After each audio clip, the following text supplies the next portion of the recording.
I'm Kenneth McLean, and I'm joined by Dirk Vanderver and Paul Anderson and Chris Martin, one of the plaintiffs in this case.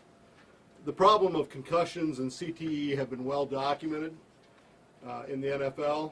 The recent settlement announced with the NFL and an alleged class of NFL players is inadequate to compensate most players. We represent Lewis Cooper, who was a Kansas City Chiefs linebacker between 1985 and 1991.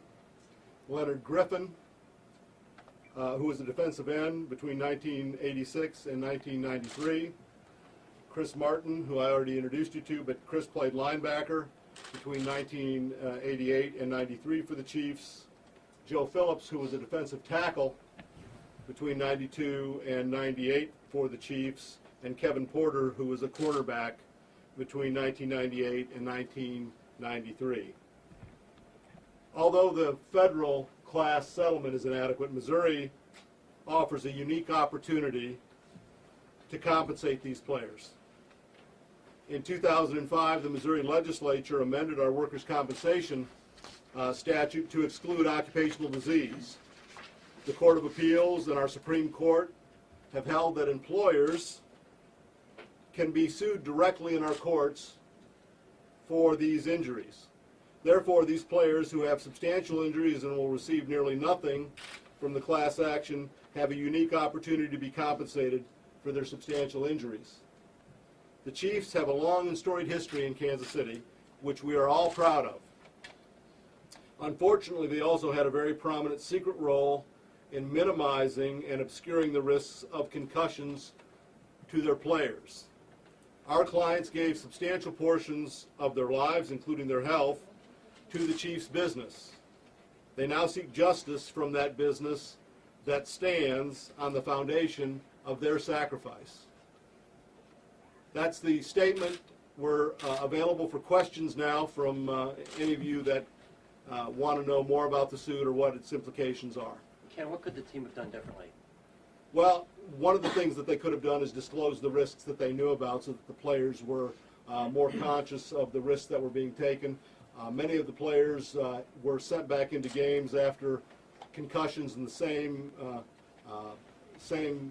game, so they could have been prevented from having the injuries occur right on top of one another. There's additional steps that could have been taken in order to minimize the risks of players by keeping them out longer after concussions. A whole series of things could have been done. Chris, are you feeling any effects, and if so, what are they? Could you get behind them? Well, first of all, as far as I'm concerned, I just like to say I love football. I love the NFL. I love the Kansas City Chiefs, and I love the Auburn Tigers. Did a great job. But I've been diagnosed with traumatic brain injury and post-concussive syndrome.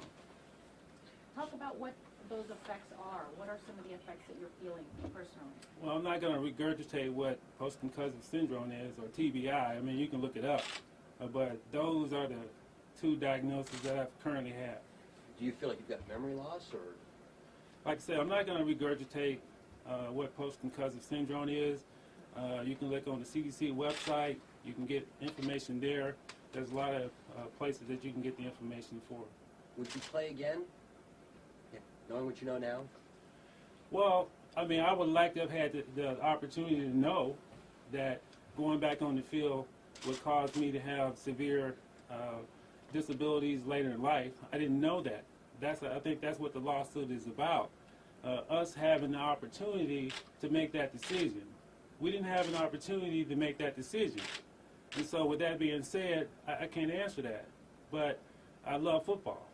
I love football. That's my life. That got me out of Alabama. Was there pressure to get back on the field immediately? What kind of environment or atmosphere was there to get back out there? Well, if you know football, in practice, the first team practiced all week. Okay, so the second team doesn't get the opportunity to get as many reps as the first team.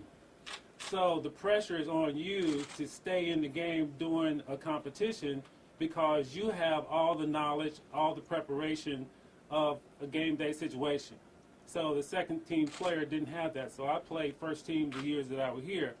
So every time that I would get a head injury, I would stay in or come to the sideline and get smelling sauce and go back in. So the pressure was there. If you were first team, you got all the reps. You know, look at Peyton Manning. He gets all the reps. You know, all the other quarterbacks, all the people that get first reps, they have to stay in the game. Do you have a son? Yes. Does he play football? Yes. How do you feel about him playing football? I'd rather not comment on that. Why is your wife named in the suit?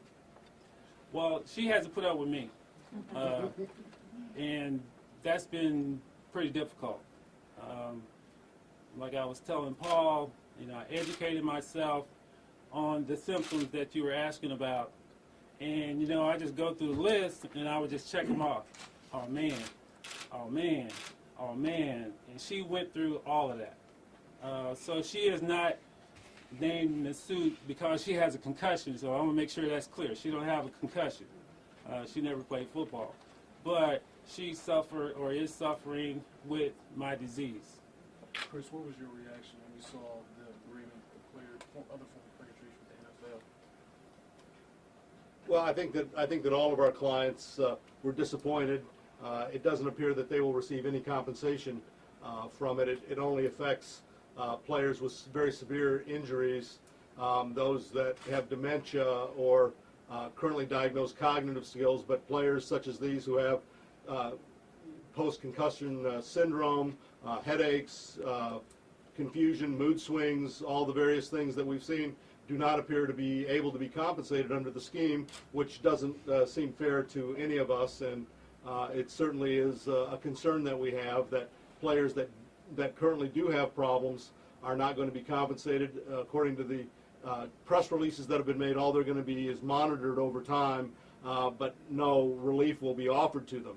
It's really a very small amount of money if you do the math. It's paid out over 20 years. It's $765 million total. If you do the math, if you just do the present value of the number, it's a little under $20 million a year that the teams are contributing to these very severely injured people. It's not very much money. How much are you seeking for your 5 players? Well, that will be determined by a jury in Jackson County. The way that it's handled here is that you take your claim to the jury and they decide what the amount that each player will be asked to seek. Wage losses and other things will be individually computed, and those haven't yet been done. Those will be done as part of the lawsuit as experts are retained. You mentioned in the lawsuit that there were wrongful acts done, but you don't specify what those wrongful acts were, and how difficult will it be to prove that it was based on a profit, that they were driven by profit? Well, I mean, there have been documented references and interviews that have been recently released with people from the Kansas City Chiefs that were involved in the concussion study group and that were actively involved in minimizing those concussion-related symptoms, and the Chiefs players were told that was the state of the medicine. We will be doing discovery during this process and more facts will be disclosed, but as of now, we have culpability on the part of the Chiefs of being active participants and, in fact, leaders in minimizing the risks of concussion, and that's one of the main concerns of the suits. And as Chris expressed, they would have liked to have known. If someone had been willing to tell them exactly what they were up against, instead of putting them back in game situations after having concussions, the situation might be better for some of these players. It's currently very severe because they had a policy with the Chiefs specifically of downplaying the risks and putting players back into game situations after immediately having concussions. The lawsuit claims that all 5 are believed to have CTE, which currently apparently is only diagnosed post-mortem. What indications are that these guys have that? Well, I'm afraid that that's an old position. Most of the neurologists that we have been in discussions with believe that most, if not all, professional football players do have CTE to some degree or another.